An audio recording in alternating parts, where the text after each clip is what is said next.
네, 안녕하세요. 전기기능사 필기시험. 정말 혼자서 묵묵히 준비하고 계신 당신을 진심으로 응원합니다. 이게 쉽지 않은 과정이라는 것을 저희도 잘 알거든요.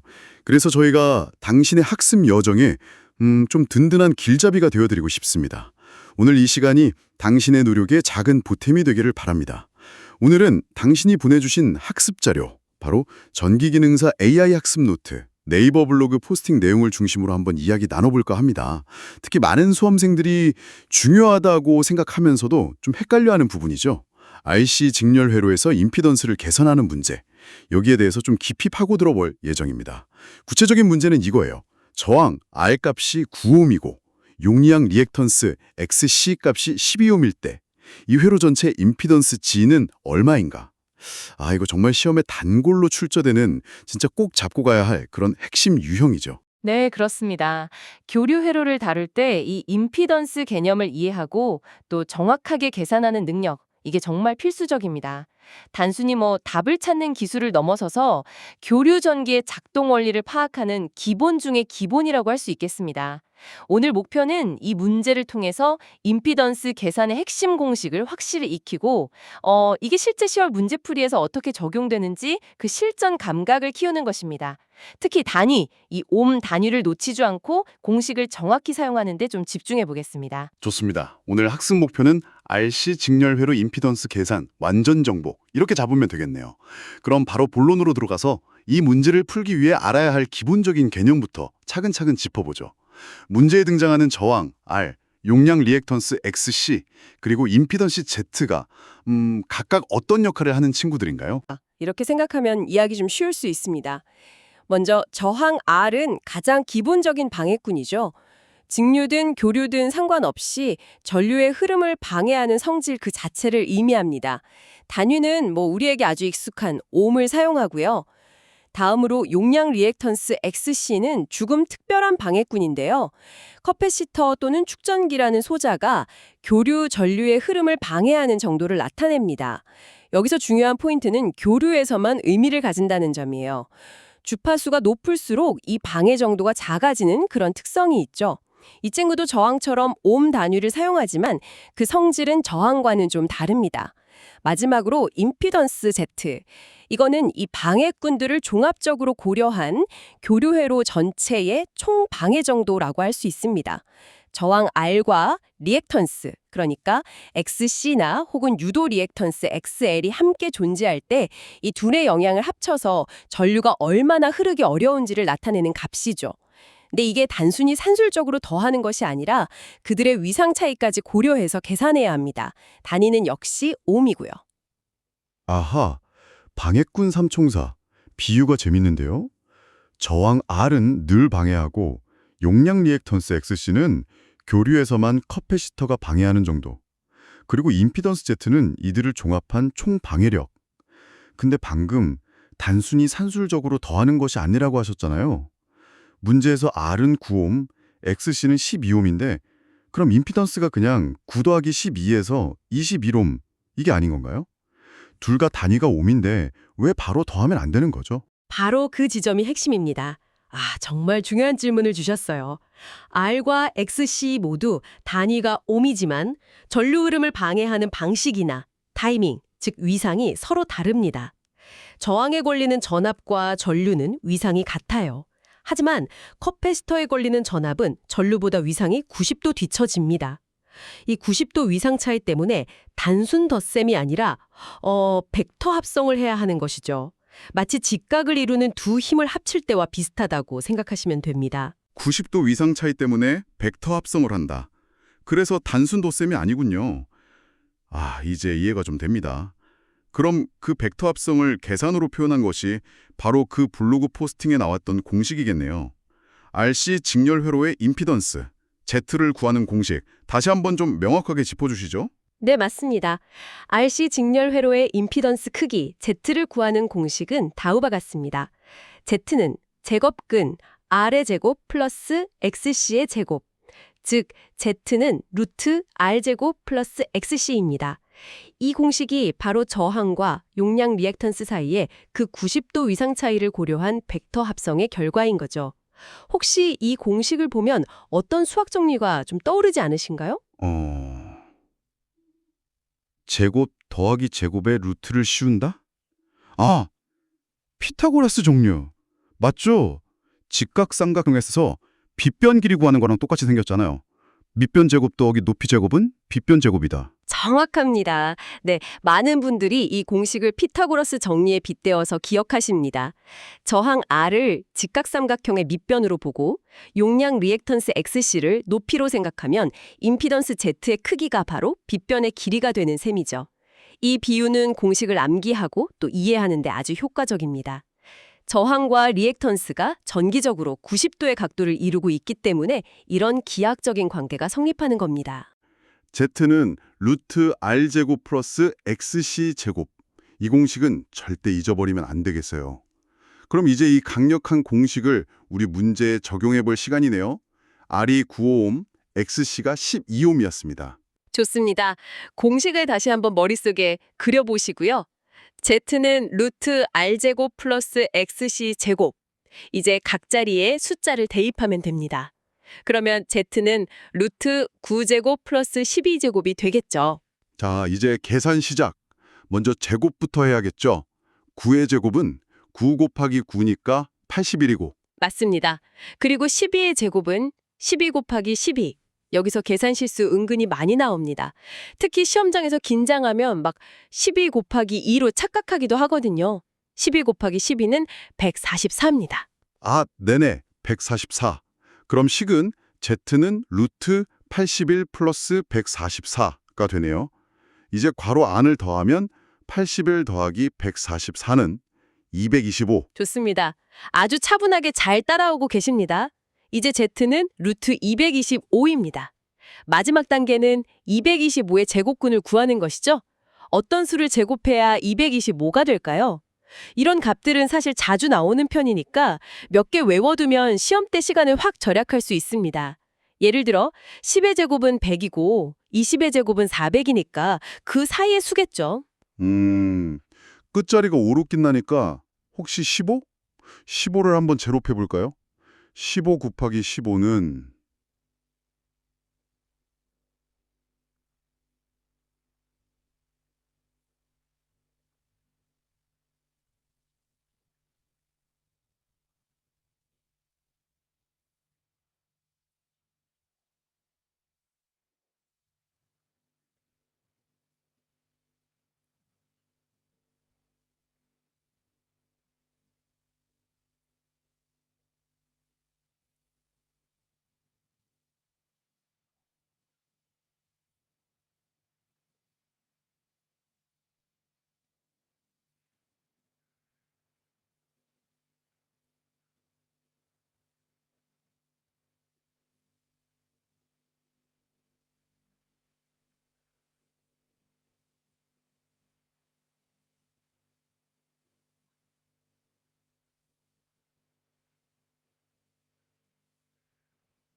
와, 수학 시간에 배운 피타고라스 정리가 여기서 이렇게 쓰이다니 진짜 신기한데요.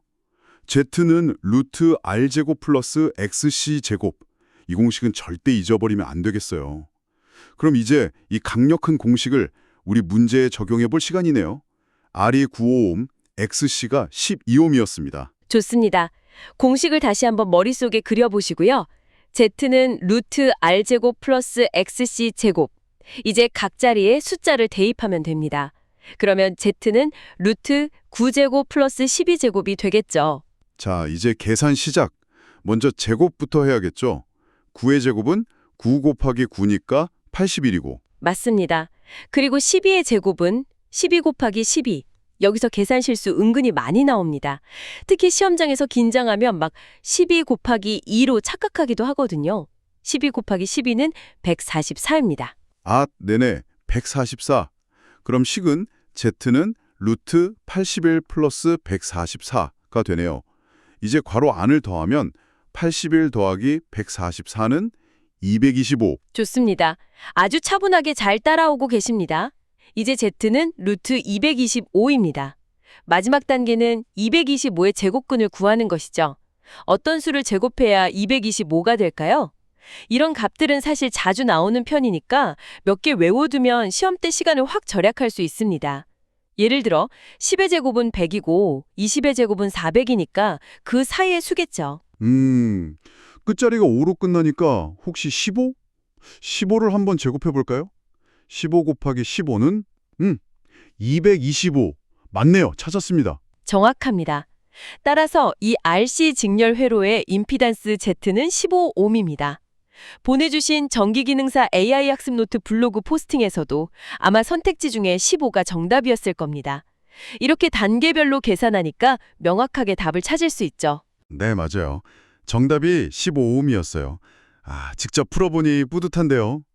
공식을 알고 또 위상차 때문에 벡터 합성을 한다는 개념을 이해하고 계산만 침착하게 하면 풀 수 있는 문제군요. 여기서 다시 한번 강조할 점은 이 Z 이퀄 루트 R의 제곱 플러스 XC 제곱 공식은 RC 직렬 회로에만 해당된다는 거죠. 만약 병렬이거나 다른 소자가 끼어들면 또 달라지는 거고요. 그렇습니다. 그거 정말 중요한 포인트입니다. 전기회로 문제를 풀 때는 가장 먼저 회로의 연결 방식, 그러니까 직렬인지 병렬인지 혼합인지, 그리고 구성 요소 R, L, C 중 무엇이 있는지를 파악해야 합니다. 마치 요리하기 전에 레시피랑 재료를 확인하는 것과 같아요. 예를 들어서 R과 C가 병렬로 연결되었다면 임피던스를 구하는 공식은 Z 이꼴 1 나누기 루트 1R의 제곱 플러스 1XC의 제곱과 같이 완전히 다른 형태가 됩니다. 훨씬 복잡해지죠? 직렬 공식이랑 혼동하면 절대 안 됩니다. 와, 병렬은 훨씬 복잡해지는군요. 문제의 조건을 진짜 꼼꼼히 읽고 회로도를 정확히 분석하는 습관이 정말 중요하겠네요. 그럼 이 IC 직렬회로 임피던스 계산 문제가 전기기능사 필기시험에서 왜 그렇게 중요하게 다뤄지고 또 자주 출제되는 걸까요? 어떤 의미가 있는 건가요? 여러 가지 이유가 있습니다. 첫째는 아까 말씀드린 것처럼 임피던스는 교류회로 해석의 가장 기본적인 출발점입니다. 교류의 그 복잡한 동작을 이해하기 위한 기초 체력과 같은 거죠. 이 개념 없이는 전력이라든지 공진 같은 더 심화된 내용을 이해하기가 어렵습니다. 둘째는 이 계산 과정 자체가 기본적인 수학 능력, 그러니까 제곱, 덧셈, 제곱근 같은 거요. 그리고 공식 적용 능력을 평가하기 아주 좋습니다. 전기 분야는 뭐니 해도 정확한 계산이 중요하기 때문에 이런 기본적인 계산 능력을 확인하는 것은 필수적이죠. 셋째, 실무적인 관점에서도 중요합니다. 회로의 임피던스를 알아야 거기에 흐르는 전류의 크기, IVZ 공식 아시죠?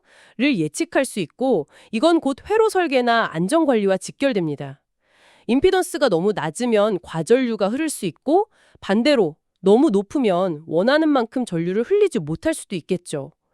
마지막으로 그 전기기능사 필기시험은 객관식이고 제한된 시간 안에 풀어야 하잖아요. 이 유형의 문제는 공식을 알고 계산 실수만 안 하면 비교적 빠르고 확실하게 점수를 얻을 수 있는 소위 주능 문제에 속합니다. 따라서 수험생 입장에서는 반드시 맞춰야 하는 문제이고 또 출제자 입장에서는 변별력보다는 기본기를 활용하는 용도로 활용하기 좋습니다.